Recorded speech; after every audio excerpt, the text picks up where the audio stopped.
and I'm not proud of my address.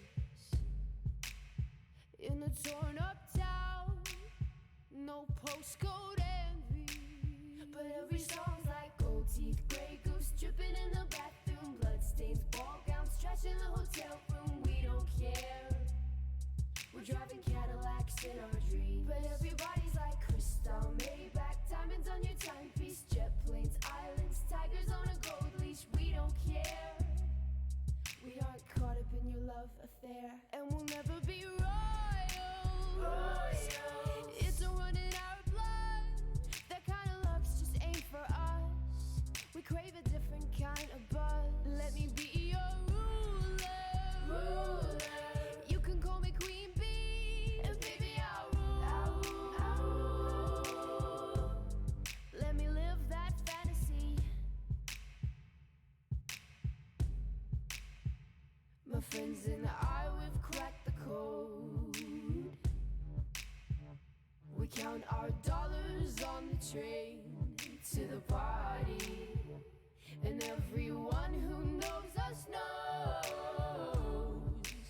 that we're fine with this. We didn't come for money, but every song's like gold teeth, Grey Goose dripping in the bathroom, bloodstains, ball gowns, trash in the hotel room. We don't care. We're driving Cadillacs in our dreams, but everybody's like crystal, Maybach, diamonds on your timepiece, jet planes, islands, tigers on a gold leash. We don't care.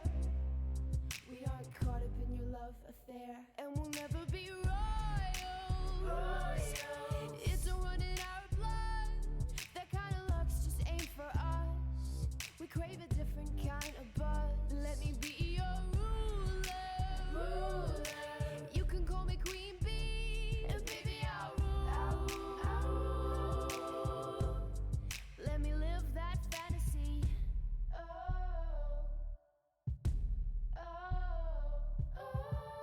We're better than we ever dreamed, and I'm in love with being queen.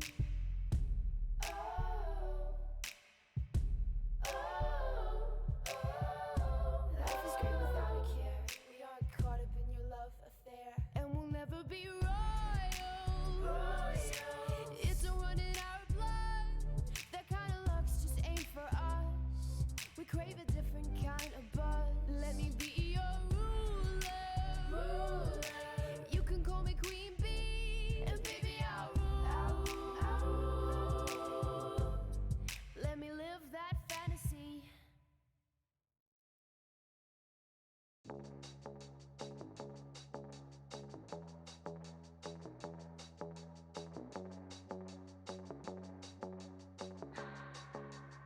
Can keep my hands on myself.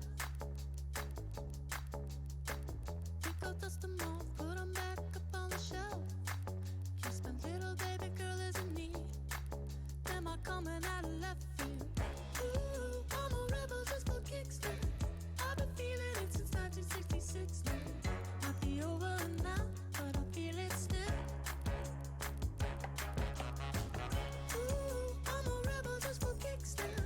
Let me kick it like it's 1986 now. Might be over now, but I feel it still.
fix. Yeah, your love is an abyss for my heart to eclipse now.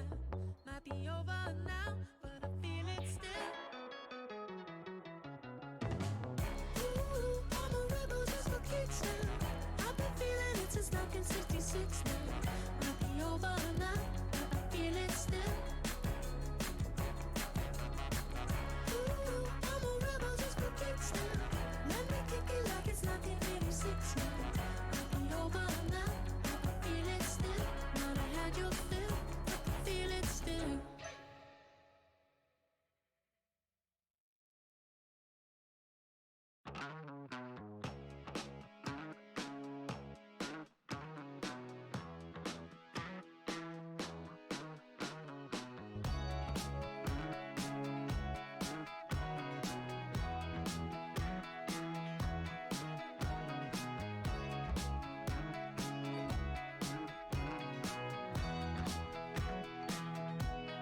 Someone said we lived together. I ran out the door together. She was holding hands with Trevor. Not the greatest feeling ever. Said put yourself together. You should try your luck with Heather. When I thought they slept together, all the less I know the better.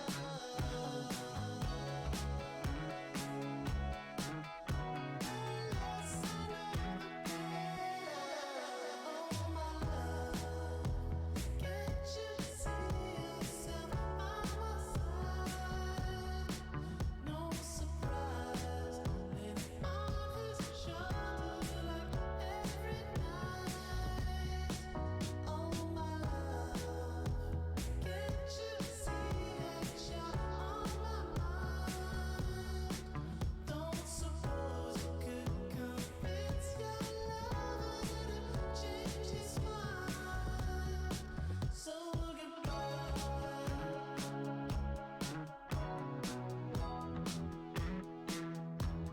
She said it's not now or never. Wait 10 years we'll be together. I said better late than never. Just don't make me wait forever.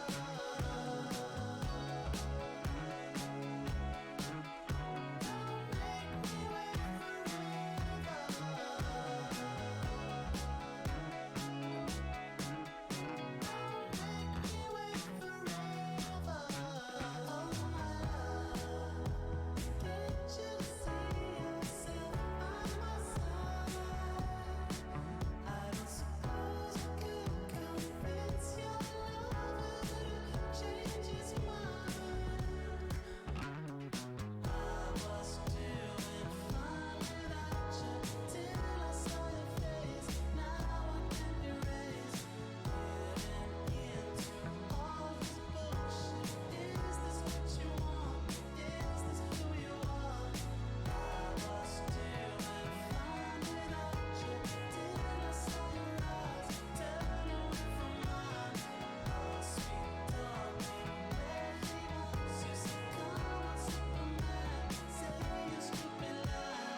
I think I've had enough.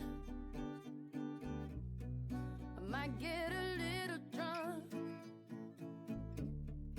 I say what's on my mind. I might do a little time.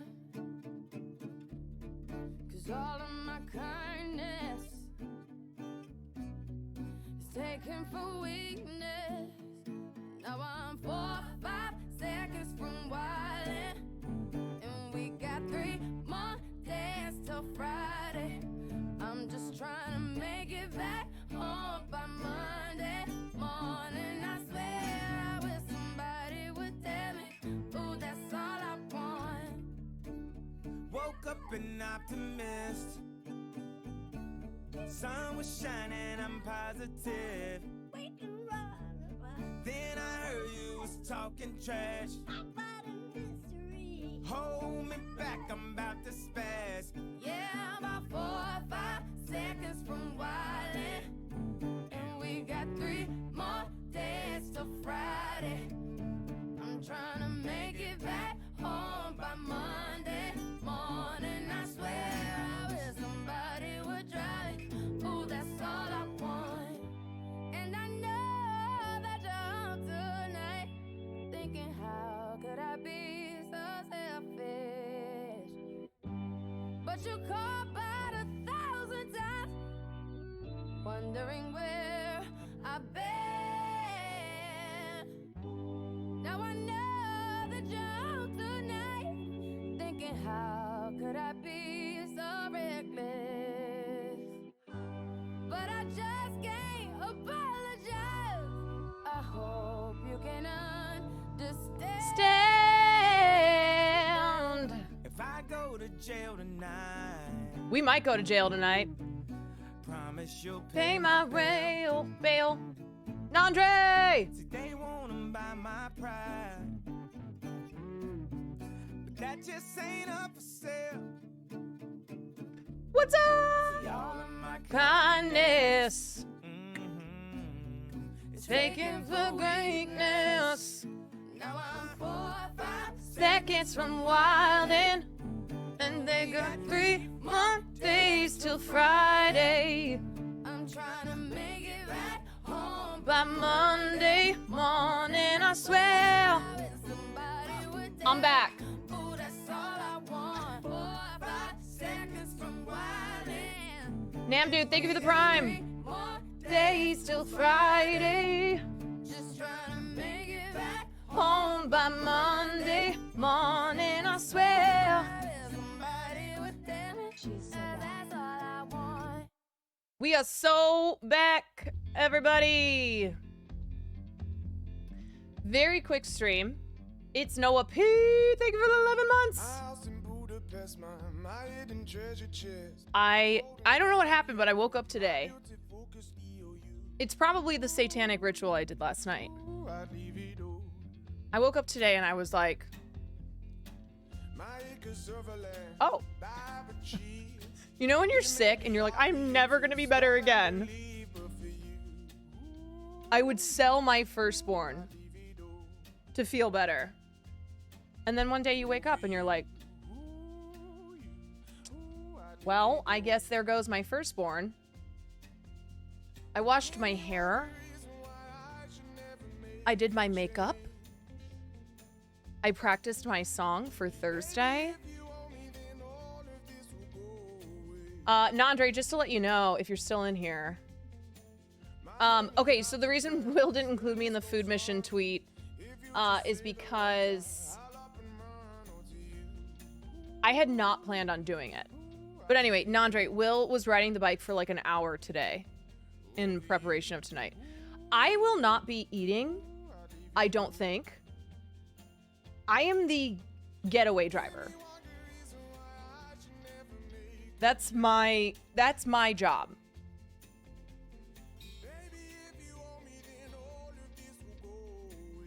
You smoked a ton of weed last night? Baby, you better be popping those 50 milligram edibles.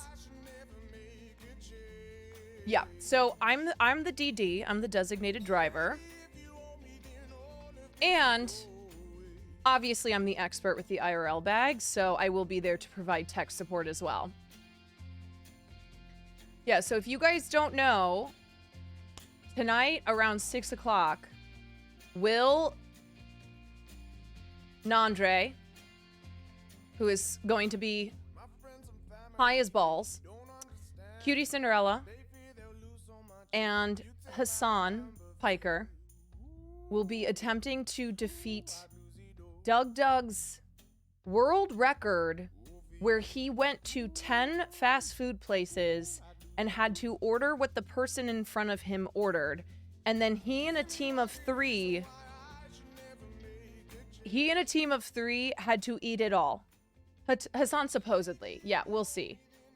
I'm really hoping Hassan doesn't bail because I genuinely have no appetite from like the last week of being sick. I think I could eat 2 fries. This is so stupid. It's awesome. Yeah, it's so stupid, but it's going to be amazing. It's going to be on Will's stream. Yes. And then he will, of course, be making a YouTube video out of it. So if you cannot make the stream, you will be able to watch the video. Hassan is currently doing Haas census. Well, his ass better have been walking on his little treadmill today. In anticipation. Murder now. He was putting the work. Yeah, Will's been riding the bike every second he can today. In preparation. So yeah, that is the plan for tonight around 6 o'clock. And then I'm just gonna do oh my god, it's already 4:40. God damn it. God damn it. I should have gone live earlier, but it's fine. I'm joining the food mission now as the driver and tech support. I really don't think I could. I like can't eat anything. I've been eating soup for a week. Since I was sick. Makeup is on fleek. Thank you. You know when you haven't done your makeup? I mean, I've like worn makeup, but not the makeup that I usually do. I was like, do I remember how to do this? Can I still do an eyeliner? I always doubt my eyeliner abilities. Every single time I do liquid eyeliner, I'm like, it's either gonna look good or it's gonna look like shit. Do you mind saying whose channel it's gonna be? It's gonna be on Will Neff's channel, and it's gonna start around 6 o'clock. You also get food poisoning like once a month. That is true. I get food poisoning more than any human being should have food poisoning. Yeah. Yeah. So I am feeling very skinny right now. I texted Cutie my sizes for the play on Thursday, and she was like, okay, skinny. I'm like, honestly, it's just from a week of walking around Paris, sweating, carrying an IRL bag, or like biking around, plus being sick. That's the be skinny strategy. Yeah, food poisoning, swallowing bugs, sweating. Are you still getting swole in the gym with Will? I haven't been to the gym in maybe 2 months, but that shall be returning. Once I'm feeling like ready, I will be going back to getting swole in the gym. Yeah. Yeah. So that's the plan. And then for the next hour and so, we're gonna just we're gonna look at some stuff that I've been wanting to look at. Hope you had a good trip. We're gonna talk about Elton John, Have a good stream. who is on the shit list. We are gonna talk about James Charles. We're gonna talk about Ben Platt. We're gonna talk about the SAG-AFTRA strike. Blah, blah, blah, blah, blah, blah. Can I help extra? Emily, she's doing the TikTok NPC. What's the TikTok NPC thing? That sounds like something that I definitely would not want to do. See Doggy Dog, thank you for the 10 months. Time for sleep for me. As much as I've been sleeping, I'm like, sleep sounds nice. Thank you so much, buddy. It's cringe. Great. I don't think I need to know. No, I have not gone over Emmy nominations yet. I have not. I need to be, I was thinking today, I was like, I need to be very careful with what I'm doing on stream when it comes to movies and TV shows that are obviously the films and TV shows of struck companies.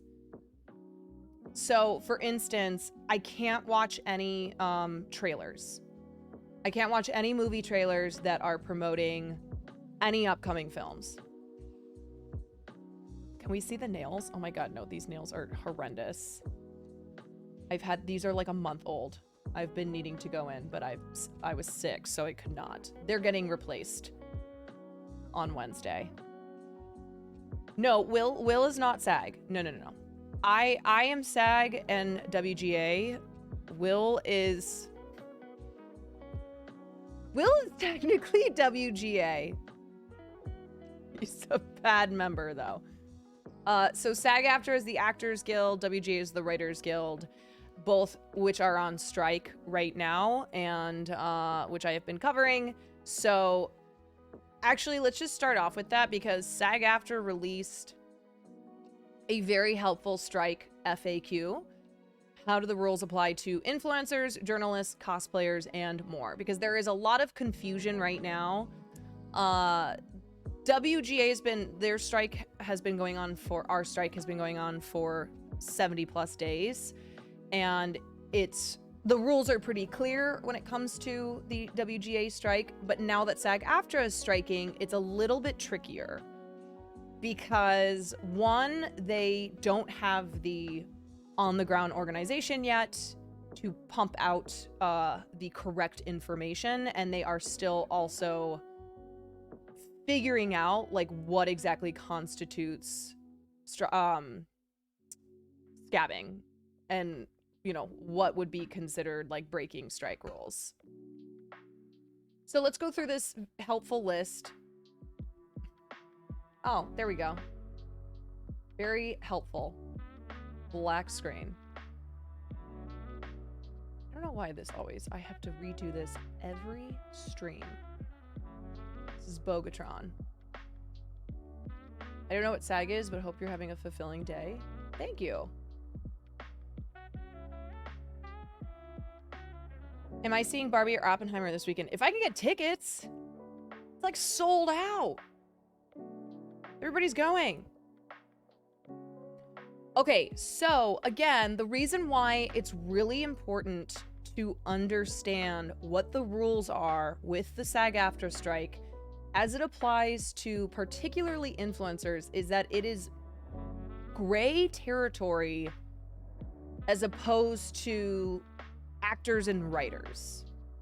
And being on this platform, being a Twitch streamer, I am now an influencer, believe it or not.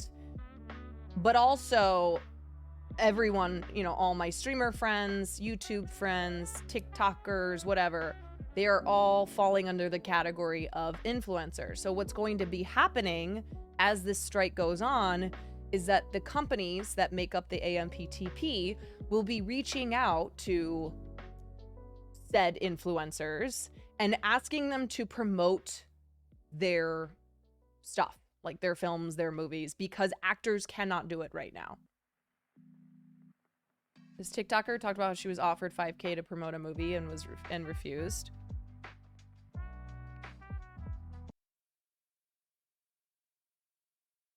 I got offered $5,000 to promote for a household name movie franchise.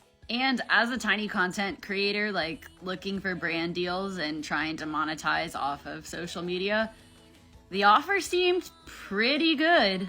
And before you say anything, yes, it was legit. It was a real offer. But here's why I didn't take it or even respond.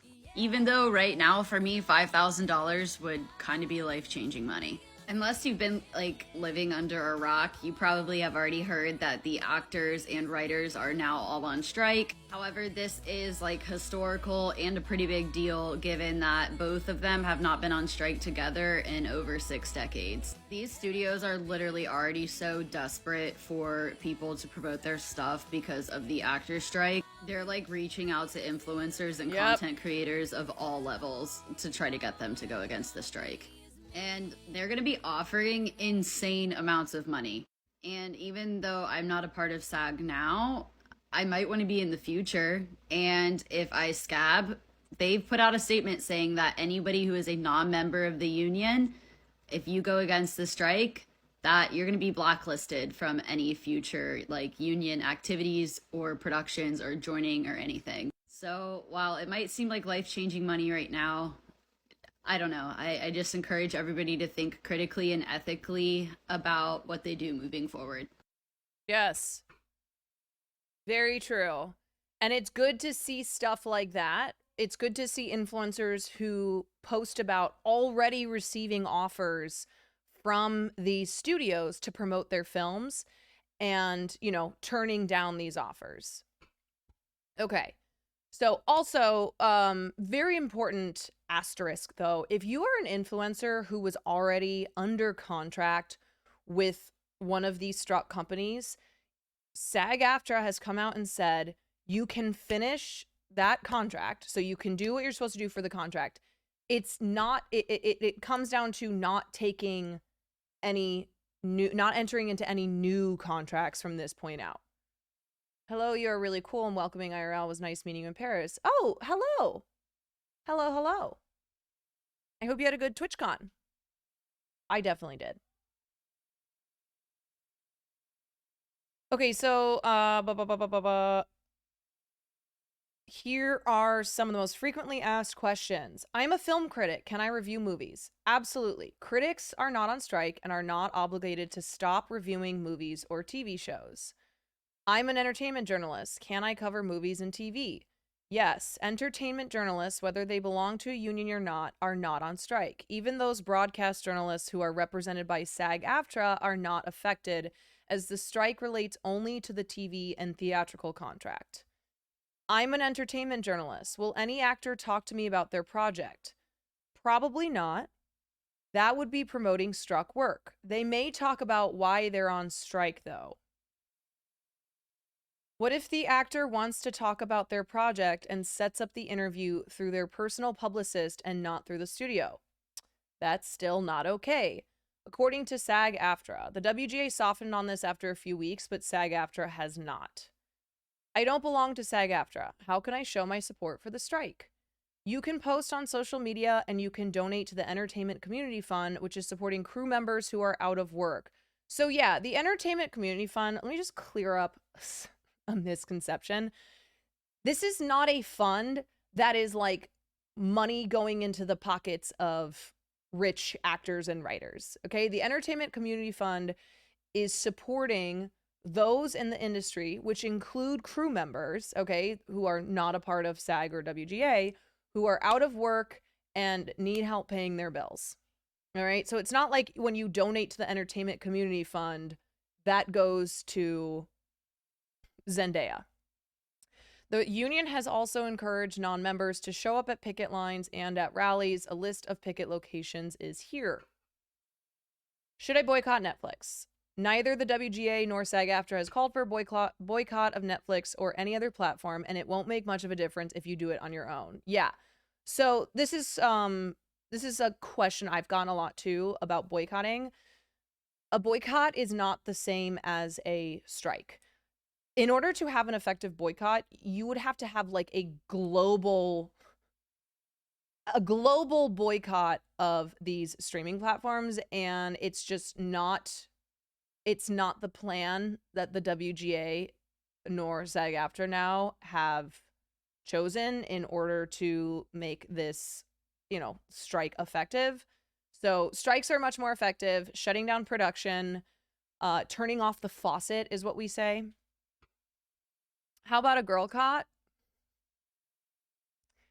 Can SAG-AFTRA members do reality shows or game shows? Yes. The union has helpfully put out a document listing all the things that SAG-AFTRA performers can still do, including appearing on reality shows and game shows. They can also do commercials, video game work, talk shows, etc. Because remember, this strike relates only to the TV and theatrical contract with the AMPTP. So if something does not fall under the TV or theatrical contract, like a reality show, then it's not considered scabbing. I'm an influencer. Can I promote movies and TV shows? All right. This is where it gets tricky. Most influencers are non-union and are not subject to any strike rules, but some of them do work under the SAG-AFTRA influencer agreement or may want to someday. And those influencers have been asked not to promote struck work, i.e. movies and TV shows. So for instance, I am union, so I would say no anyway, but let's say I'm non-union and my manager sends me a sponsorship deal to promote Willy Wonka. Z-Split, thank you for the Prime Gaming. So I get offered $5,000 to play the trailer for Willy Wonka and to promote the film. Non-union or not, that is considered scabbing. That is doing promotion for struck work, so a movie that belongs to a struck company, and so that is a no-no. However, if an influencer already has a contract to promote something, the union advises them to fulfill the obligations of the contract. They are also free to influence on any other subject. This is evil. Let me see. There's a lot of evil shit. There's like people trying to run over protesters. Quick shout out to the good people at Universal Picks for trimming the trees that gave our picket line shade right before a 90+ degree week. Yeah, these guys are, I mean, if it needs to be stated a million times, I guess, they are evil. These companies that we are striking against are evil, okay? They're fucking assholes. There have been multiple instances of cars attempting to run over protesters who are, strikers, striking workers throughout the last couple months. Yeah, I know somebody who, a car, like, drove right at them when they were on the picket line.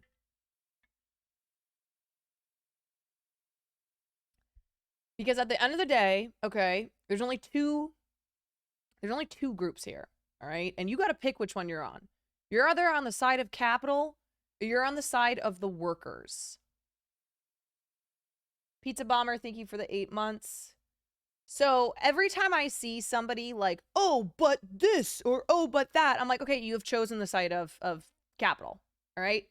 There are two sides here, the workers or capital. So pick your side. All right, let's go back to this. Can I do cosplay? If you're not in SAG-AFTRA, go right ahead. Subject to the exception for future union influencers above. If you are in SAG-AFTRA, look in a mirror and ask yourself, am I promoting struck work? Then no. So this is the reason why.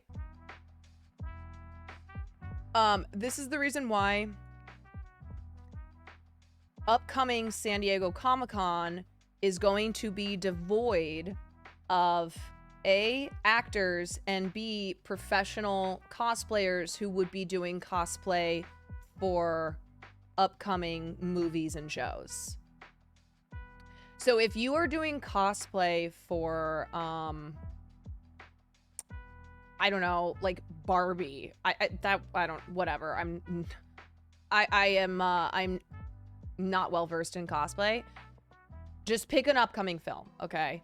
If you are doing cosplay, which then would be promoting that movie, that is considering promoting struck work, which could be considered scabbing. I'm an independent producer. Can I get a waiver to keep making my project? Yes, SAG-AFTRA calls this an interim agreement, and you'd be agreeing to adhere to the final terms of whatever deal the AMPTP reaches with the union. You also have to be truly independent of the AMPTP companies. So, you know, a lot of what we consider indie film is not actually truly independent of these struck companies. And then for actual indie films, they can keep making their projects, but they can't sell those projects. They cannot acquire a distribution deal for their projects. So they would be agreeing to pay people on terms that they don't know. Yes.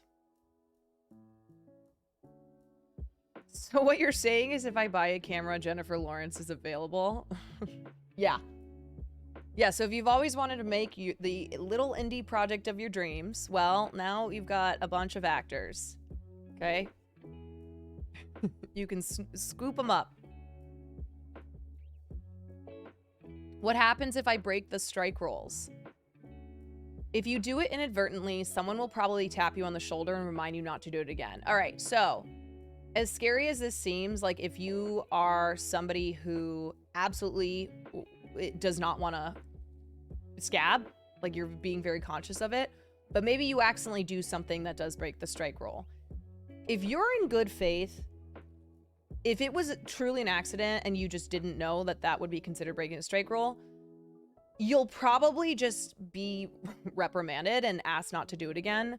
But the union does have the power to enforce its strike rules. Penalties can include censure, reprimand, fine, suspension, and/or expulsion. If you're not a member and you perform struck work, you will be barred from joining the union in the future. So again, there's good faith versus bad faith. I have already seen influencers go viral on Twitter because they've made their little videos about how, oh, the actors and writers are on strike, so I'm gonna get mine. And they're rightfully being called out for it and being labeled as scabs. It's pretty easy to tell when somebody has accidentally just made a mistake and when they are using this time to their advantage, when they are using the tens of thousands of workers who are out on strike, who are going out there in 90-degree plus weather to strike for fairness and you know, like rightful compensation. So there are influencers who are utilizing this to benefit themselves, and that is very apparent. Apparently there's hella drama going on in the Instagram cosplay community. Oh, I am not privy to the IG cosplay community, but again, like that's why I'm talking about these things, because I know it's going to, it's already happening. You're calling up Simu Liu for your independent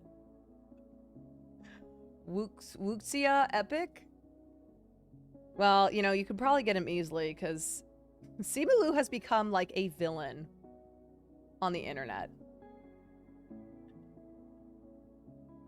Scabbing against people who are fighting for you, absolute scummy behavior. The scummiest. Yeah.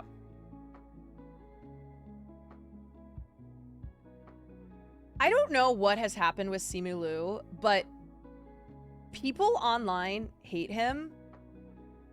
And he hasn't really done anything that can like truly qualify as cancelable. So like the internet just rags on him full well knowing, oh, we can't actually cancel this guy. It's very strange. Listen, there's a couple things he's done that I'm like, Simu. But I had no idea that collectively the internet does not like him. Yeah, he had some tweets, some Reddit comments. He had said some anti-black stuff, I think, back in the day. Some homophobic tweets. Yeah. It's just funny because he gets so much shit online. And I think there's a lot of people who are like, wait, so we don't like Simu Liu?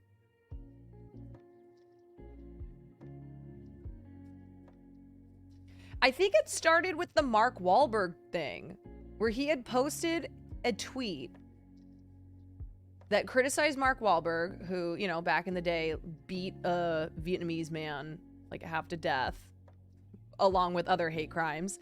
And then he deleted the tweet because he ended up doing a movie with Mark Wahlberg. So I remember that being the first time that he got called out online.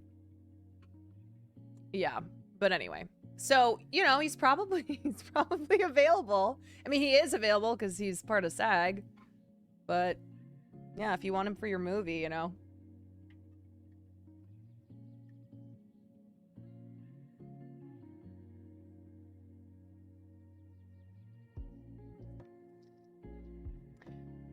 All right, so just a couple numbers here.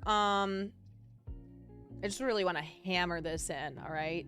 That your average writer and your average actor are not rich. They are not close to it. In fact, those who live in LA and New York, which is most actors and writers in the union, are not even making what is considered like middle class wages. So there are almost 12,000 members in the WGA. There are over 160,000 members in SAG-AFTRA. The average pay, according to the U.S. Bureau of Labor Statistics for California actors in 2022, is $27.73 per hour. Now, keep in mind that actors are not paid full-time year-round. So that's not $27.73 per hour for like a 40-hour work week. That's just like when they work. And unfortunately, even with very successful actors, they are not working year-round. Truly, it is the point. It's like the 1% of the 1% of actors. And this number is, of course, very skewed by the fact that those who are at the top do make egregious amounts of money.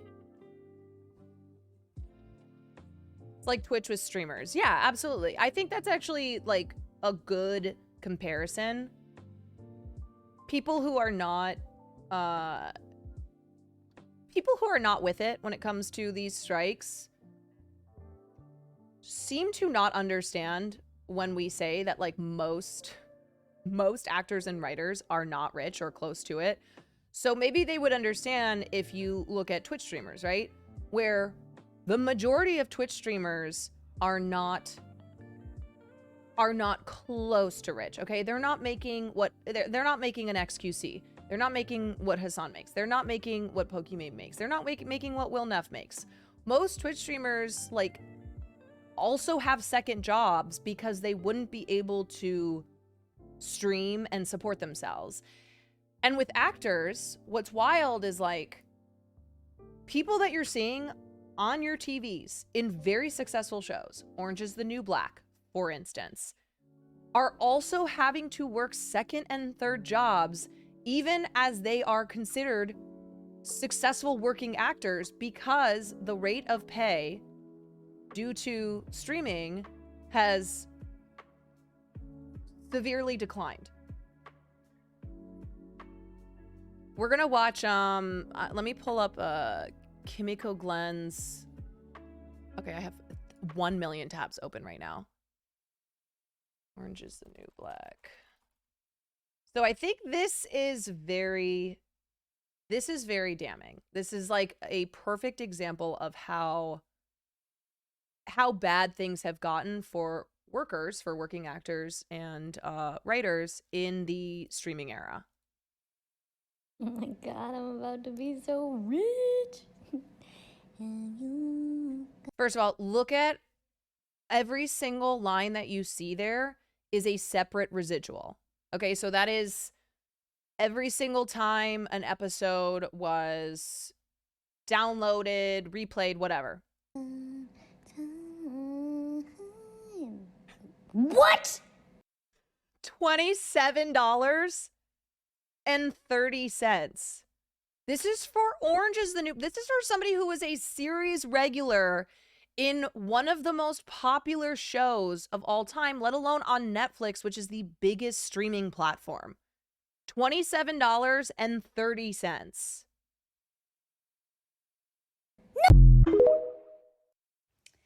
Piggybacking on that Orange is the New Black residual post, This is Kimiko Glenn. She was not some like random background actor. She was not a one-day co-star or guest star. No, she was a series regular on this show. remember a lot of comments back when I posted that were like, guys, they got paid up front. First of all, whether or not we got paid up front, that shit lives, my tits live on in perpetuity. I deserve to get paid for as many fucking streams as that shit gets. Second of all, we did not get paid very well. Ever. And when I say did not get paid very well, you would die. It's not the managers and the agents, FYI, okay? Like, I'm not about to defend managers and agents. This is based on the MBA, the minimum basic agreement. So, another very important point.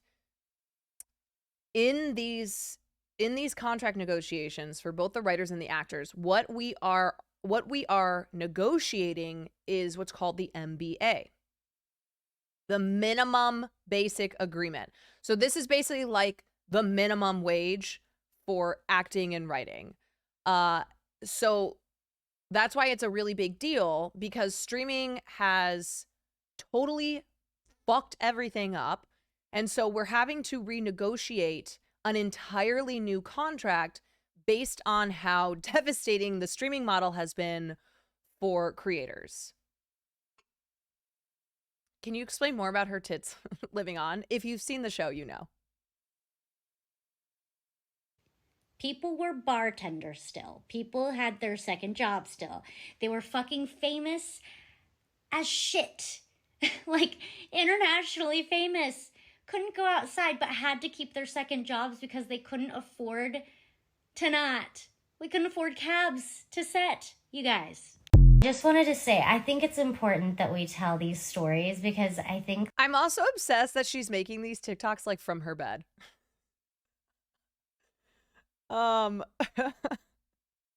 that there's this widely held belief that it's the Hollywood elite, like everyone has money and everyone has privilege, and it's not helped by the fact that we're parading around in gowns and jewels, like at the award shows. It's so not that. Anyway, most actors have a hard time. So if you have a story, I think you should start posting about it. I think we need to get people on board with this and get people on the same page and understanding what's going on here. Yeah, so her point there was like, for most actors, they're paying for everything out of pocket. They're paying for travel, they're paying for jewelry and dresses and whatnot that you need for, you know, walking the premiere of your show or your movie. So there are so many costs that actors and writers incur. So that's why, again, when people are like, oh, look at this, the average writer pay a week is $5,000. It's like, okay. All right. First of all, that is not like writers are working 52 weeks a year and making that $5,000. Let's say that they book a staff writing job. Okay. So they book a job for a show, and for that time period, they're making $5,000 a week. Well, again, you have to subtract agent's fee, manager's fee, lawyer's fee, taxes. And then you have to, I mean, actors and writers, like, you're an independent contractor, even though you get taxes taken out too, because of how many costs that you incur. It is crazy to me, as somebody who has been in this business for years. Back in the day, I would have thought to myself, oh my God, the day I book a series regular role on a popular show, I've made it, okay? The day that I sell a script or whatever, all of these impossibilities, if you can achieve them, then you're set now, right? You don't have to keep working as a bartender. You don't have to keep working as a waiter. You don't have to keep working as a babysitter, like whatever. But not anymore. Now, like I said, people who spend years and years and years auditioning, working, you know, honing their craft, years of having to juggle all of these side jobs so that you can do the things that it takes to be an actor or writer, they finally make it into the small percentage of actors who are successful enough that they can join the union, that they are booking work, and yet it is not enough for them to actually survive. Even though Orange is the New Black made millions and millions and millions of dollars for Netflix. Grimes, thank you for the tier 1. Hogan, thank you for the gift of sub to Immortal Tits. I was a development script doctor at a decent sized film company. I got laid off after the strike, and I'm making more money working at a bar. Cool stuff. Yeah, brother, I feel you. I was just talking last night about when I was an assistant at Sony, but I was paid as an intern, and I pretty much like was a junior executive based on the work that I was doing and the responsibilities that I had, and I was making $16 an hour. And I think at that time, gas was like $6 a gallon. So sick. Netflix would not have grown to what it became without Orange is the New Black. 1,000%. So there was a big article that dropped where the Orange is the New Black actors, like these are the stars of the show. We're talking about the fact that they got absolutely fucked over when it came to money. These were people who were coming from network television, who were coming from the old, like having contracts with the old way that things used to work in this town before streaming took over as the main way that people watch TV and movies, and also like where most of the content lives now. Literally in prison for no pay. Actually, though. We all now know there is a actor strike going on. Actors and Writers Guild strike are both going on at the same time. And it has brought the industry to an absolute standstill. But it's bringing our attention to a couple of issues that maybe, we as film fans and movie fans and TV fans don't talk about enough.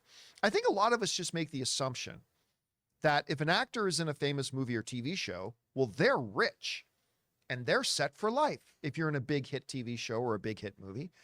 But we are learning through the strike and having our attention brought to the fact that that is not necessarily true. And one of the biggest sticking points, none of the other members of the AMPTP will say this because I don't think they're wanting to throw their fellow members under the bus. But I'll say it. The biggest studio that is the biggest problem is Netflix. Yes. They're the biggest ones. And I have heard... Ironically, Netflix, at least for the time being, is benefiting from the strike because they are cutting costs due to not having to pay for, pre-production and all of the other things that they have been shelling out for. So for the time being, as opposed to like studios, Netflix as the biggest streaming service is actually is benefiting, ironically. Rumors and whispers, and many others have as well, that behind the scenes, the other members of the AMPTP know that Netflix is the biggest problem. Of course, that's not to say they're the only problem. There's plenty of blame to go around everybody.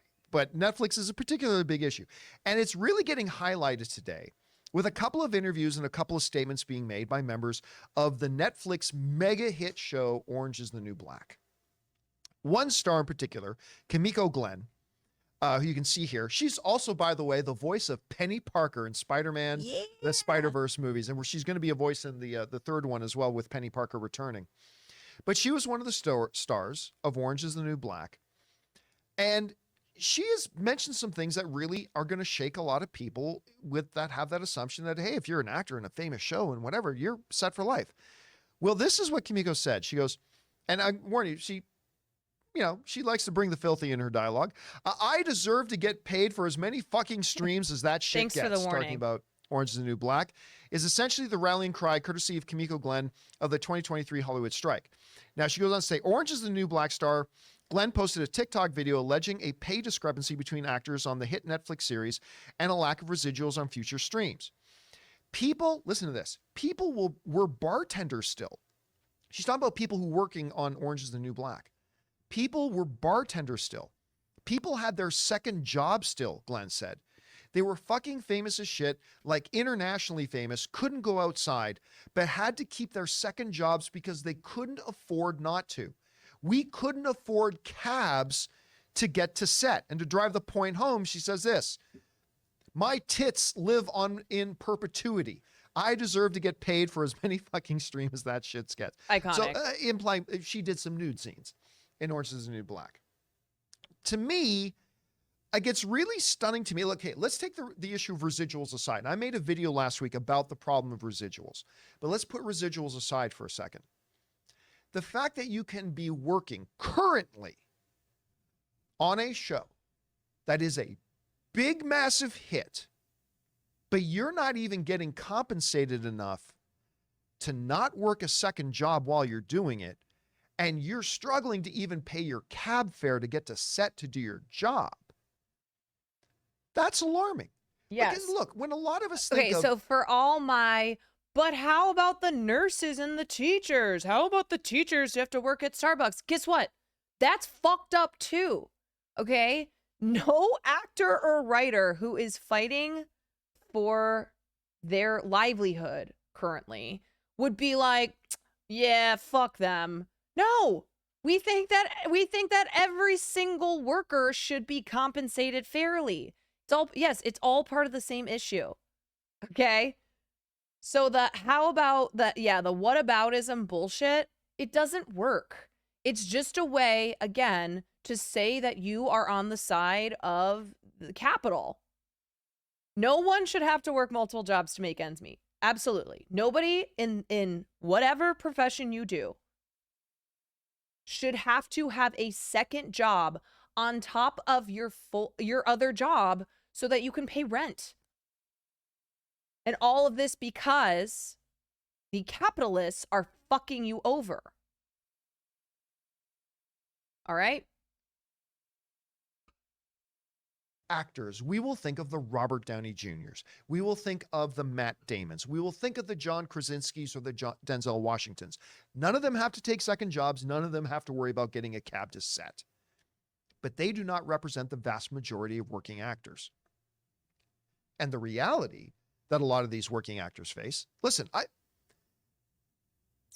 not going to, I will tell you this much. In stories told to me by our own Erin Cummings, I mean, she was on a hit show and had to struggle just to pay the rent when she had to go to a location to be on set, and she had to have a place to rent to live while she's doing it. And it was hard for her to pay that rent. I won't name the specific show or the companies involved. I'll leave. Almost like there's a fundamental division in society, those that work and those that don't. Yeah, what's up, Mike? Like I said, I'm going to say this a million times, okay? There's two sides here, capital and the workers. So any fucking argument that you try to make to diminish these ongoing strikes tells us that you are on the side of capital. You are not on the side of the workers. There is nothing that you can say to demean this, to make this labor movement less important. There is absolutely nothing that you can say that is that is like actually legitimate. Nothing. You are on the side of the capital owners. Yes. You are on the side of copium, thinking that one day you will, I don't know, be Bob Iger. This is how the capitalists win, okay? This is how the wealthy win and continue to win, is because they pit the workers against each other. So do not fall for it.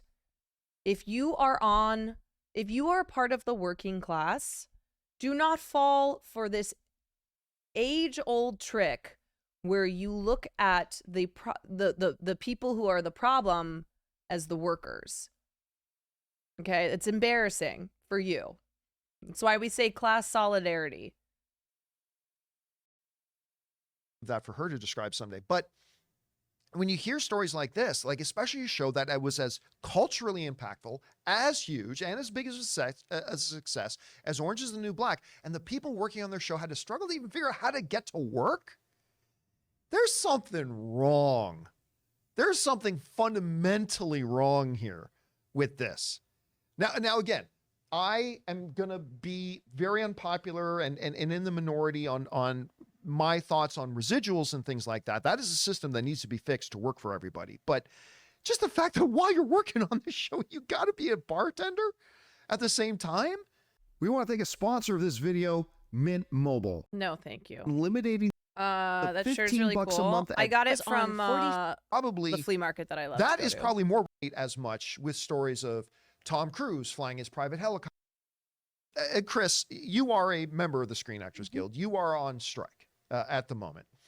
And I'm sure, you probably don't resonate as much with stories of Tom Cruise flying his private helicopter to set or what like that. But an experience like Kimiko is probably, that is probably more representative of the average actor's working experience in this. You read her story. Perpetual exhaustion. Thank you for the 6 months. And the other crazy thing is that Kimiko Glenn is a recognizable face. Okay, she is famous. She's a very successful. Maybe she's not as famous as Jennifer Lawrence, but she's, a lot of you know who she is. You'd recognize her. You've seen her in various acting things. That's what's so crazy here. Is that the widening gap between the very, very small percentage of actors and writers at the top who are making a shit ton of money and who we are not talking about when it comes to this gigantic fight here. This gap has widened so immensely, which is why, when we've talked about facts and numbers and stuff, we talk about the fact that more and more and more writers, in fact, almost I believe over half of writers are working for the very, very minimum.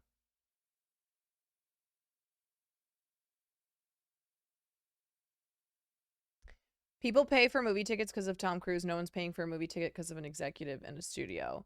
Yeah, I mean, wasn't there something going around on Twitter where they asked ChatGPT who would be more easily replaceable, an executive or a writer? And ChatGPT responded and said the executive would be much easier to replace.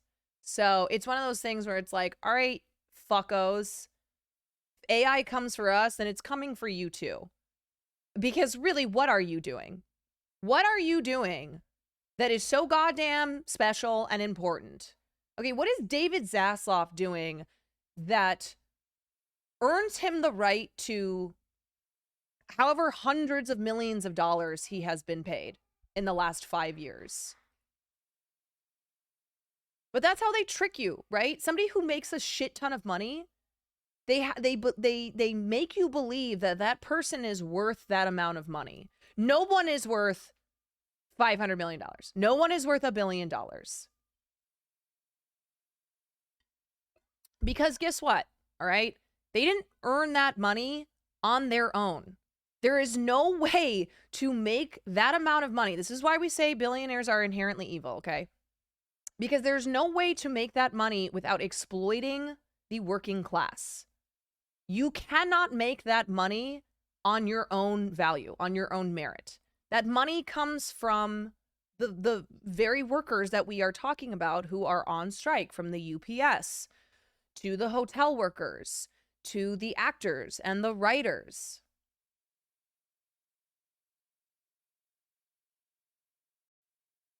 What hits you about it? What's wild is Kimiko was on 44 episodes of a hit Netflix series, garnered 3 SAG awards for Best Ensemble, and still could not make ends meet. Right. And we are fed this lie, and so many, I'm going to get on my soapbox a little bit, so many workers are fed this lie in any industry. You are one job away from financial stability, nay, financial success. And that's what lottery ticket buyers get told all the time. And that's what we're told as workers. You're just one booking away from this. You're just one booking away from it. I talked about this on Friday. I've never qualified for healthcare through SAG. Never once. Because I've never made more than $10,000, and I have done national. Only 12.6 or 12.7% of SAG-AFTRA members, a union that is comprised of 160,000 people, qualify for healthcare. That's bad. You have to make at least $26,000 in SAG-AFTRA. So the fact that only less than 13% of union members, that means that people who have booked enough work to get them into the union, okay?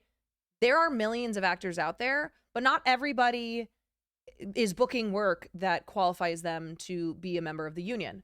So of the 160,000 members who would be considered like successful, you know, more so than somebody who is not in the union, because that means that they are not booking work to get them into the union, less than 13% are making at least $26,000 a year to qualify for healthcare. Hogan, thank you for the gifted sub.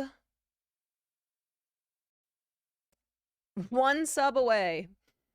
One sub away. I am one sub away from being financially successful for the rest of my life. Commercials. I have done a buttload of video games. I have done. Can you explain that to us EU folks? Do you, after what I said, do you still need it explained, or what do you need explained? How do you survive off even 26K a year? You don't. Like, that's why these Orange is the New Black stars were still, like, famous, recognizable faces were still working their other jobs.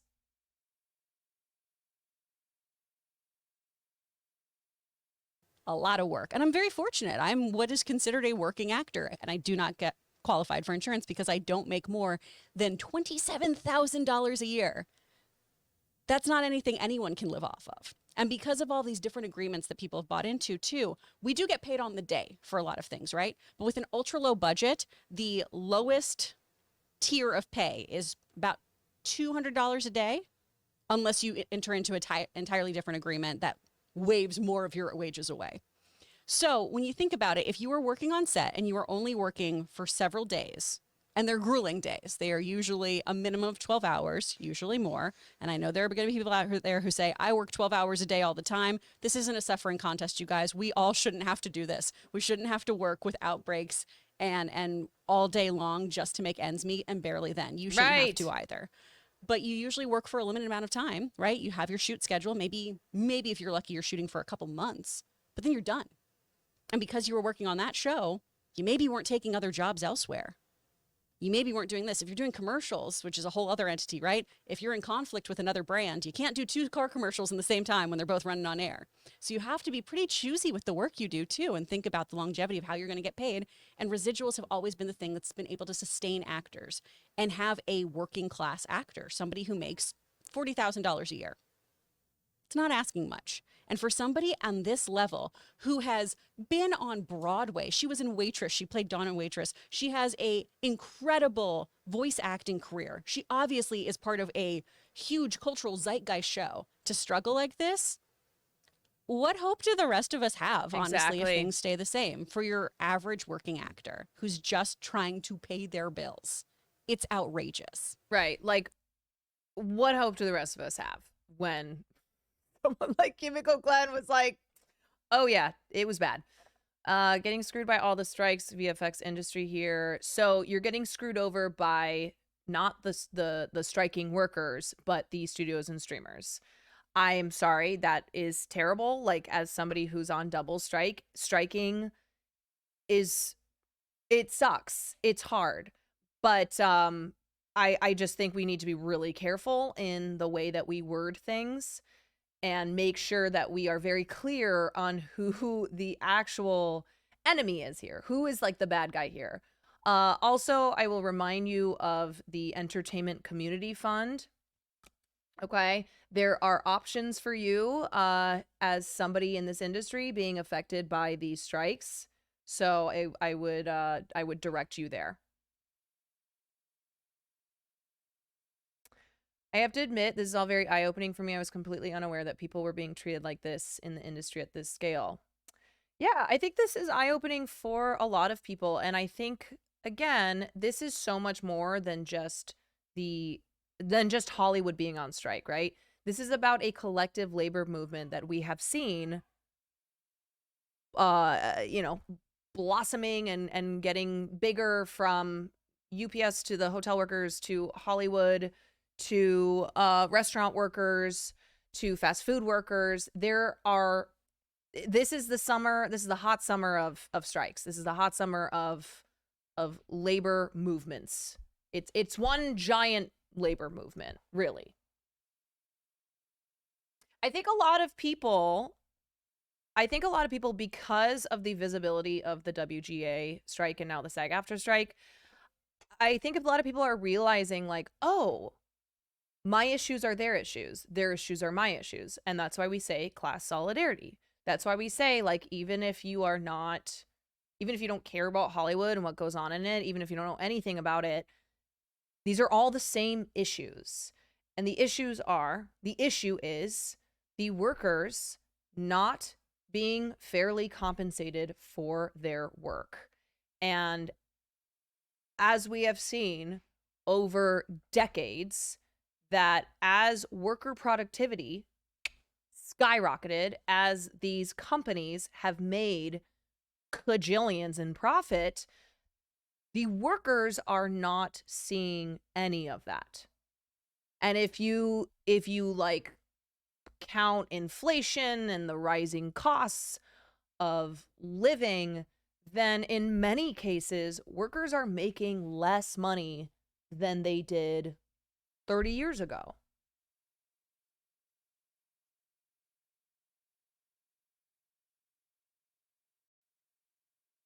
How, I gotta ask this, because I think a lot of television fans and movie fans are like me, like we're sitting on the outside, and again, most 99% of the working public and people go to jobs, they never get residuals on any of their work. Yeah. But set that aside.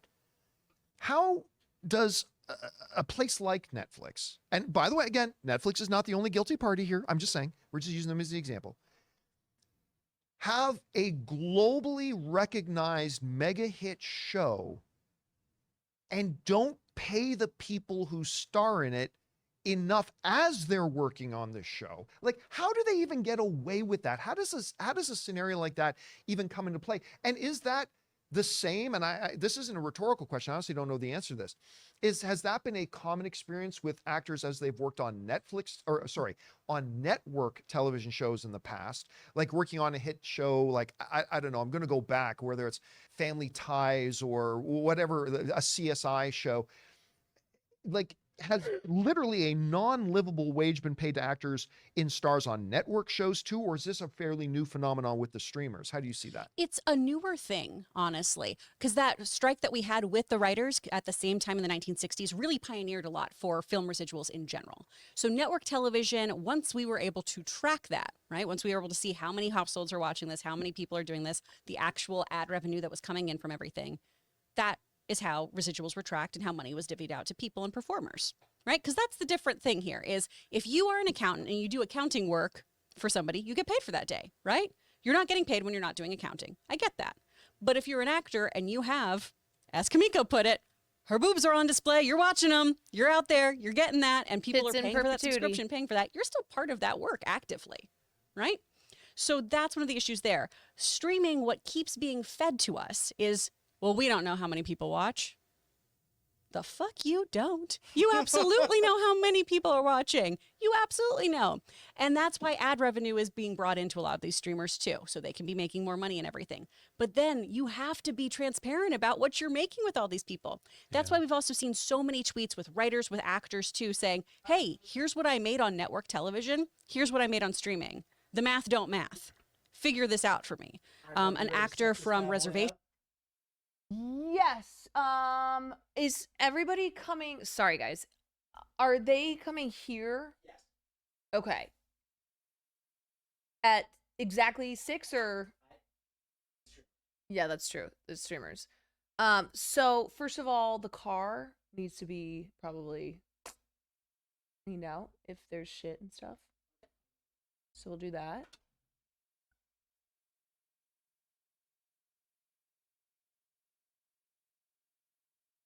Hogan, thank you for the gifted sub to Chris Carr. Shoot, I thought I would have more time. Okay, let's try to get through this.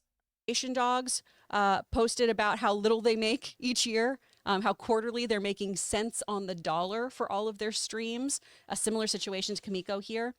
I would highly recommend people check out too. There's a great article that came out in the New Yorker about 5 days ago that talks about how Orange is the New Black was the kind of first hint of the rotting nature of, and that's their language, Great of article. what was going wrong with streaming. You're gonna pull it around. Okay. Okay. Sorry, someone had a question. So is it because they're hiding the views? Yes. So this is a major problem, is that since streaming has become the majority of work in this town, so most TV projects and films are made for streaming, they have not been sharing any of their data. So, for instance, we know that Orange is the New Black was one of Netflix's most successful shows. We know that Abbott Elementary is one of the most watched comedies on Hulu, but we don't have the exact numbers, because the streaming companies refuse to share that data. They are holding it under lock and key, like I said before, like it's the holy grail.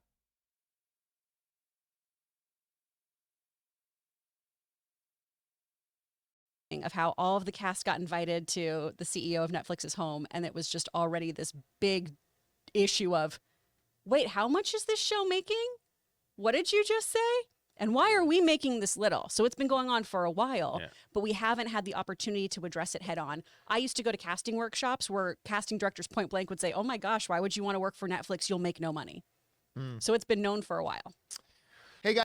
Pet Shrimp, we're talking about, obviously they don't know if somebody's subscribed to Netflix specifically for Orange is the New Black, but they know how many people are watching that show. Like, very simple data. Not talking about how you can't even quantify that. How many people are signing up for a subscription service specifically for a show. Guys, thanks a lot for watching our video. Make sure you do all the standard stuff, subscribe to the channel, click the thumbs up button. But listen, also, we do a daily podcast called the John Campea Show Podcast, hour-long show every day. Make sure you go and subscribe to it on Apple Podcasts, Spotify. Wait, Hassan is eating? Does this motherfucker know that he's about to have to eat 10 fast food restaurants worth of food?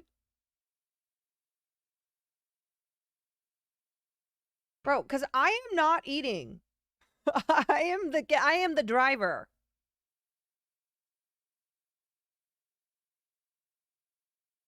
It was a protein bar.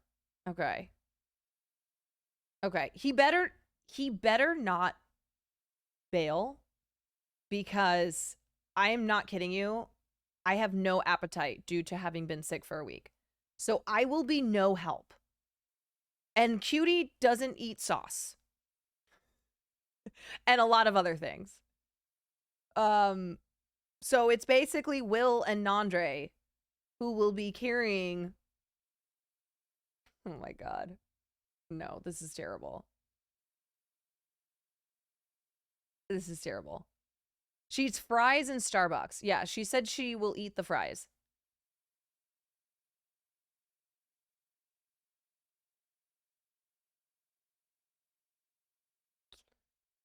Quantified should be your new catchphrase when you when you own Peeps. You've just been quantified. Yeah, okay, shit. I thought I would have more time to do some more stuff. Let me see what I can like quickly cover. That's why I said supposedly. Got it. Okay. The other thing that I'm annoyed about is that this stream is supposed to start at 6, but streamers, they're not going to be here at 6. Like, Hassan is probably going to stop his stream at like 6:30. Hassan is yelling because chat just told him not to eat for you. Oh God, let me see. me see.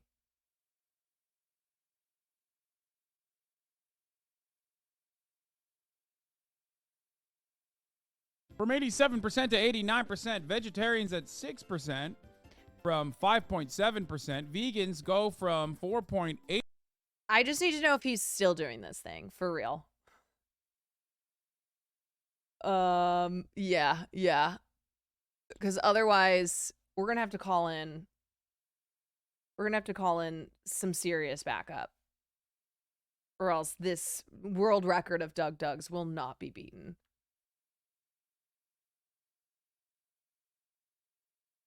Okay, let's talk about Ben Platt really quickly. I want to do more SAG stuff, but I'll just do it tomorrow.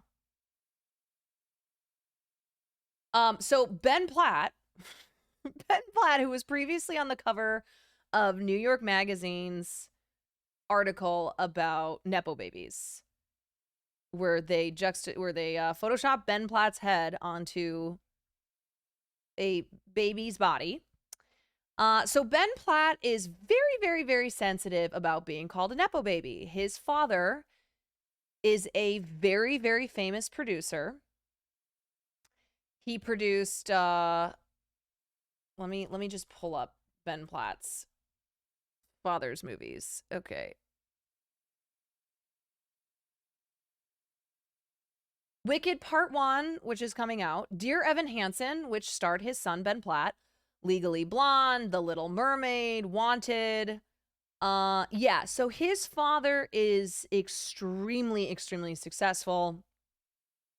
He has received numerous accolades, and his son, Ben Platt, is a now very successful Broadway actor and TV and film actor. Now, here's the thing. This is my position on Nepo babies, okay? Hello, I'm Ben Platt. My dad is Mark Platt, the producer of Wicked. Here's my position on Nepo babies. It's fine if you're a Nepo baby. A lot of my faves, a lot of your faves are Nepo babies. The bare minimum that a Nepo baby has to do when they are asked a question by a reporter that has to do with being a Nepo baby is you acknowledge it, okay? You say, yes, I am so lucky for the advantages that I had in life. And then you can talk about how hard you have worked, okay, to make sure that you don't squander said advantages. And then maybe you throw in something where you're like, and now I'm establishing a, scholarship, or I want to help out. I want to pass that down, right? I want to extend the ladder down and help others who were not lucky to have the advantages that I had in life. Ben Platt and his team have the absolute inability to handle this question of Ben Platt being a Nepo baby. So recently he was being interviewed by Rolling Stones, and let's keep in mind that when celebrities do interviews like this, it's for their advantage. It is because they are wanting to promote something. That is why they go and interview with Variety, with Vogue, with Rolling Stone, because they are wanting to promote their upcoming work. So Ben Platt's team, which first of all, it's really fucking weird for somebody to have their team sit in on an interview with them. It's like, that's lame. Don't do that. Ben Platt has his team sit in with him for his interviews.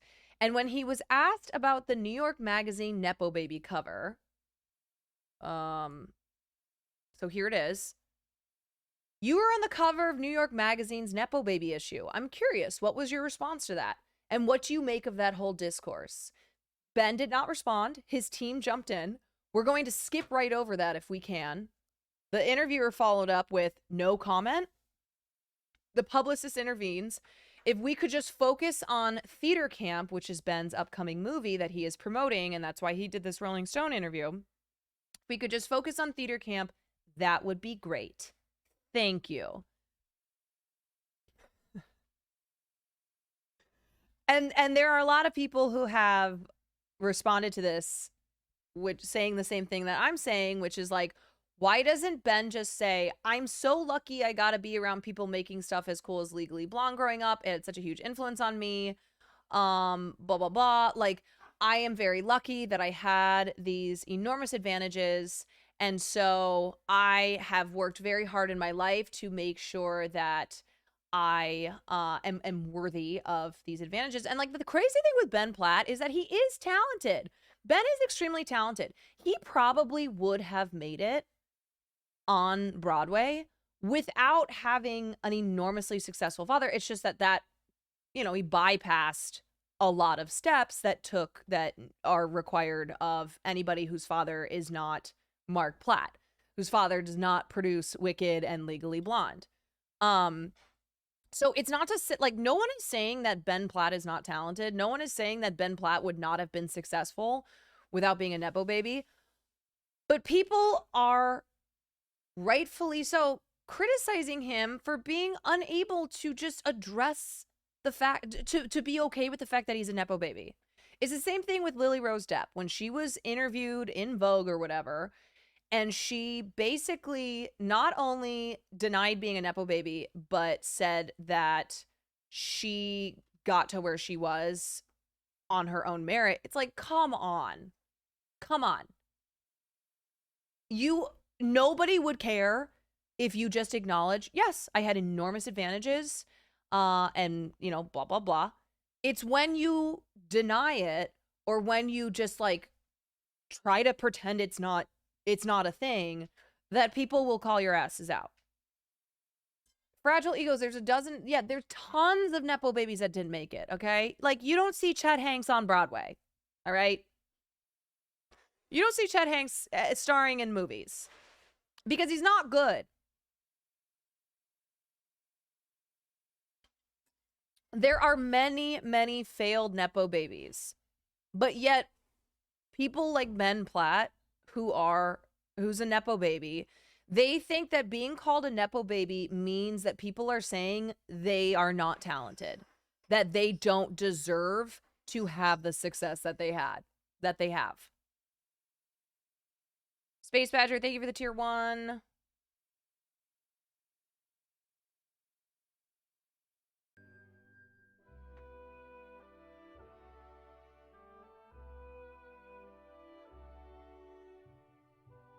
Why are you eating if you're about to go with Will? Shut the fuck up. You fucking parasocial weirdos. Shut the fuck up. I'm already fucking hangry. Shut your stupid fucking... Okay. So he's still coming. Good. You parasocial weirdos. Oh, that's funny. Okay,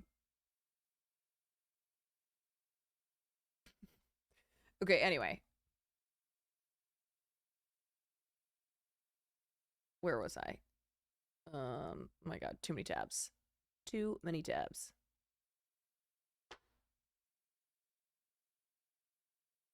Ending the interview, he ain't beating the diva allegations. So yeah, long story short, there is a very simple, easy way as a Nepo baby to handle any question that revolves around said person being a Nepo baby. And that is, you acknowledge, you don't deny, you're like, yeah, absolutely. I am so lucky and grateful that my father, that my mother, that my grandfather, whatever, is enormously successful, and I was able to have advantages that most people do not have. Doing that, and then you can still like talk about why you are so motivated to work hard every single day and to live up to that and, feel deserving of those advantages. I'm so blessed. Exactly. Hogan, thank you for the gifted to parasocial weirdo. Listen, we're all parasocial weirdos to some extent.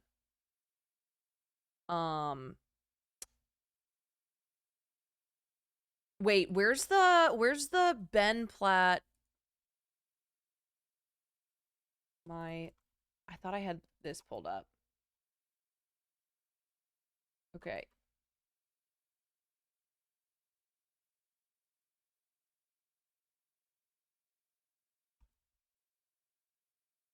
Ashley, I'm sure you have it. Can you link it? If it's I couldn't tell if this is real. I'm pretty sure it's real. Let me see if I can just look it up on Twitter.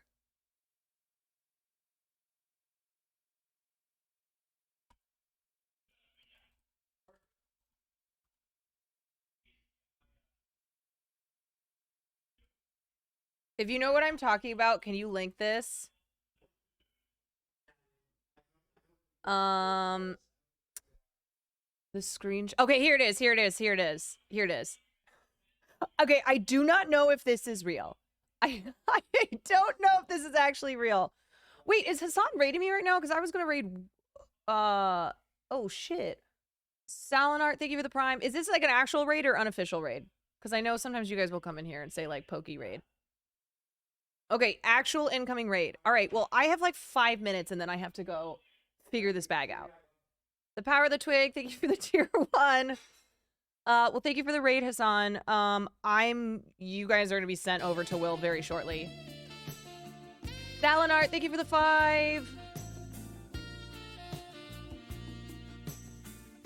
He's raiding because Will is not live. Yeah, because I have to get the backpack. Will is not live because I need to set up said backpack. Oh my goodness. Hello, everyone. Hello, hello, hello. Let's go. Greetings, greetings, greetings. Just in time, thank you for the tier 1. Yeah, so I was just wrapping up real quick. Calling Ben Platt's ass out. Tejan, thank you for the 4 months. James, thank you for the 10. Very shortly, I am going to... I need to get the backpack all set up. So, Will, if you want to come in here, and then I'm going to raid... Challenge time, let's go. You're doing the basic stuff? Okay, Hassan raided me, and then I'm going to send everyone over to you when you're ready. So, I'll keep the stream open. S6, thank you for the 11 months. Thank you guys for the subs in the follows. Keely, thank you for the tier 1. Hope everyone's having a great day today. I'm having the best day because I'm finally not sick. Kylie, thank you for the prime. Sorry if I missed anybody. There's All right, you're all plugged in. Take over. Okay. Can you sign into IRL run? Make sure you can do that first. Because then I have to get you the password. Yes. Sorry, guys, if I am missing your subs. I appreciate you so much. We are just trying to get set up here on the bag. But yeah, so I've had this Ben Platt thing pulled up for a minute now. Yeah, so we were talking about Ben Platt and Nepo babies and how... Oh my god. You're what? You're logged in? Okay, did you log into... Are you logged into solo as well? You have to log into live view. Women in STEM, am I right? It's starting. Okay. Yeah, because the solo has to be booted up first. You have to go live on that. And then once you're connected on... Oh, by the way, those modems are the ones that I used in Paris. Should we switch them out for... Okay, hold on. Hold on.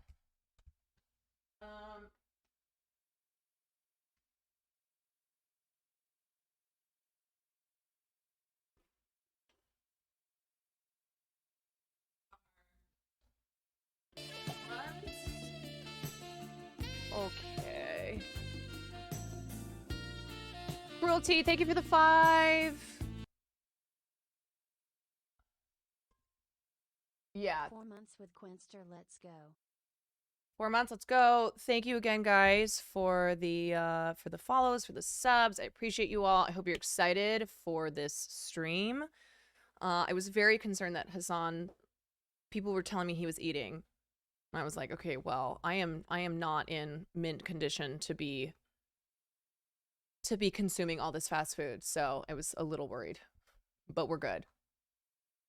We're good. Between Cutie and I, we will be one person. But yeah, I am the designated driver. I am the designated driver. Fizz, thank you.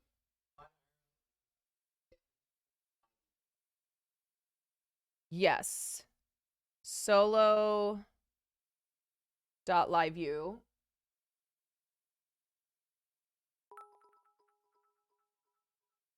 Yes, yes, yes. Thank you for those bits. Barley. What's up, buddy? Hi. Okay. Andre, it just got here. Want to say hi? Are you ready? Here. Hi guys. All right. You need to jump on that bike. Why is the only server in Frankfurt? Oh, you gotta switch it. How's your appetite, buddy? I'm ready to eat. Jana, thank you for the 5. Okay, you should be US West, San Jose. There you go. So go live on that. Who's that sexy ass motherfucker? That's Andre. 5 months. Yeah, he's setting the backpack up, and then I'm gonna raid the stream. Yeah, let's play Will's little My Heart Is in Japan playlist while we're waiting.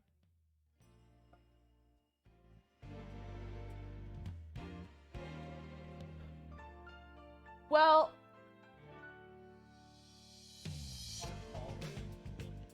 Oh, wow. Doug wants to shit talk. Oh, it's on. It's on. Hi, Bubbles. Come here. You want to go eat some french fries? Okay, start it, and then I'll send everyone over.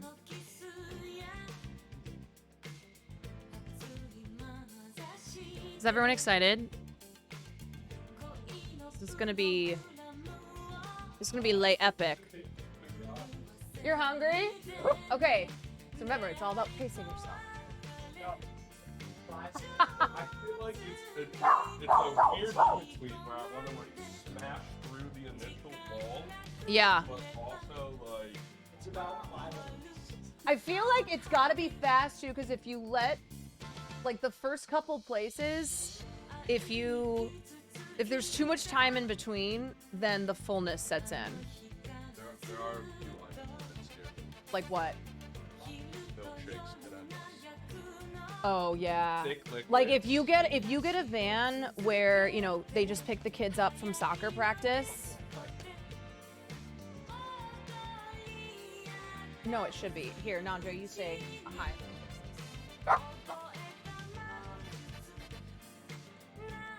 This is crazy, guys.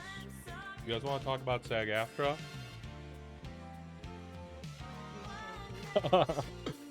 Oh, you have your audio plate into your head. That's wild shit. I can't do that. Guys, do you think we're gonna be fine? I see you, gracious plague. We're gonna dominate. I'm honestly Wait, not worried about you There are at too all. many no's. I'm not worried about you and I at all. I feel like Hassan is gonna be really strong out Cutie there. Cinderella is gonna be hilarious because I don't know if you know this. She doesn't eat salt. Wait, what? She doesn't eat foods that are together. What did she get? Like a Flying Dutchman, no cheese? Like, what do you eat then? So we're kind of playing with a handicap. That is actually absurd. I did not.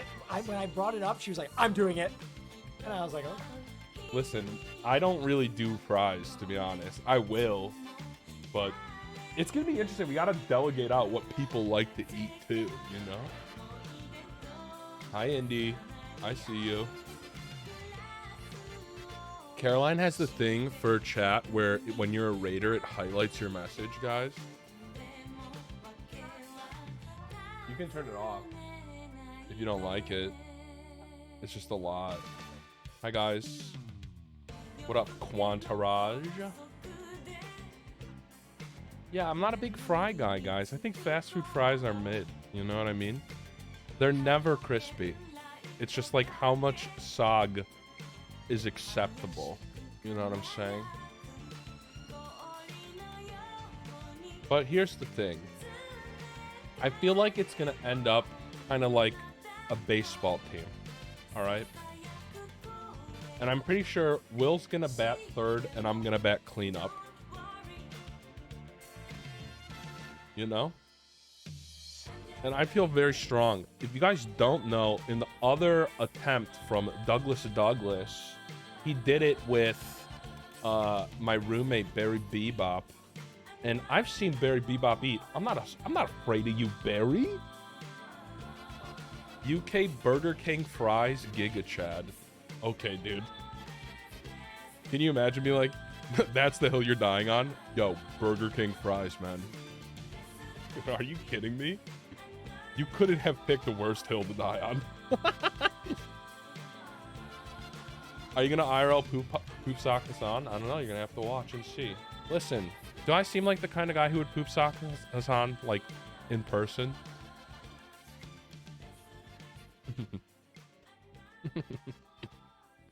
He almost clicked that link the other day with the chicken hatching, you know? You know how I do. In-N-Out fries are the best. I hope you're kidding though, Ren. It's going too fast for me to check on if you're being ironic.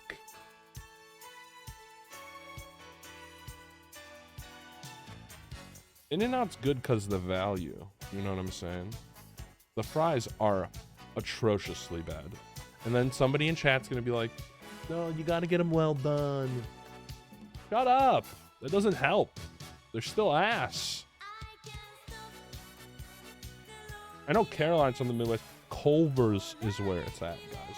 That's the shit. The Jangles. I've had it once. It was not good. Hey, yo, what's up? Culver's is goated. Animal Style? Animal Style sucks. El Pake on Culver's? You're out of your mind. Whataburger better than In-N-Out? In-N-Out? Yeah, maybe, perhaps. Five Guys is goated. Too expensive. I look different today. Do I have a pregnancy glow? Hi, Ducks. I see you. El Take Nandre. What about In-N-Out? You probably from the West Coast then. Only West Coast people are like, yo, In-N-Out is the fucking church. You know what I mean? Hi, Mari. Sean. What up? Sean DeBlack in the house. I love Sean's streams. I've been watching Sean in the mornings. Caroline knows how to light you well. It's true, though. Like, my room, the lighting is terrible. You look less like Ammo today. Are you sure? Hi, Ginger. Caroline has her audio played back into her headphones, which is tripping me out. I don't do that. Barry does it. It's Film Bro thing. I don't play my own audio in. No, I don't. But I also talk really loud, I guess, baby. It's growing on me. Mike? What up, baby? In-N-Out drive-thru. Waiting in an In-N-Out drive-thru is so ass. Zoe, thank you for the prime. Yo, Zoe, thanks for the prime. Rumpa. In-N-Out is overrated, guys. It is. Only thing missing is Booba. Sear does it too. Wait, what does Sear do? Do the bot TikTok live thing? I actually plan on doing it with some friends. What's up, Lib? Where are you most scared? Of all the places? KFC. KFC is the scariest one because KFC is so much food. Wait, I want to see what Mike just said about In-N-Out. Honestly, I'd rather have a smash burger or steak and shake over In-N-Out. I agree. A smash burger is the best way to have a burger. The best way to have a burger is Oklahoma style onion smash burger. If you know, you fucking know. You know what I'm saying? If you know, you know. Too based. I try to be.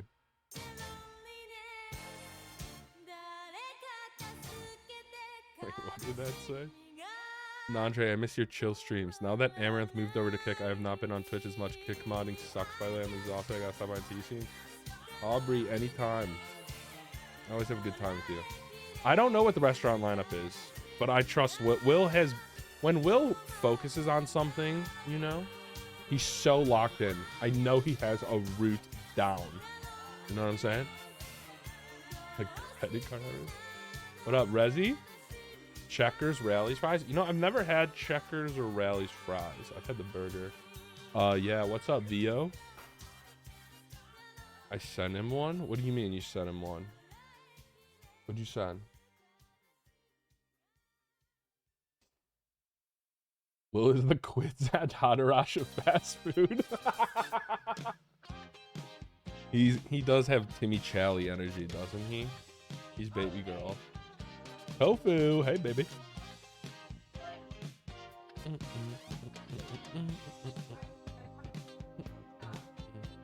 Remember Will saying the pro shot was to hit a chain? Wait, what was that? Pro shot was to hit food courts.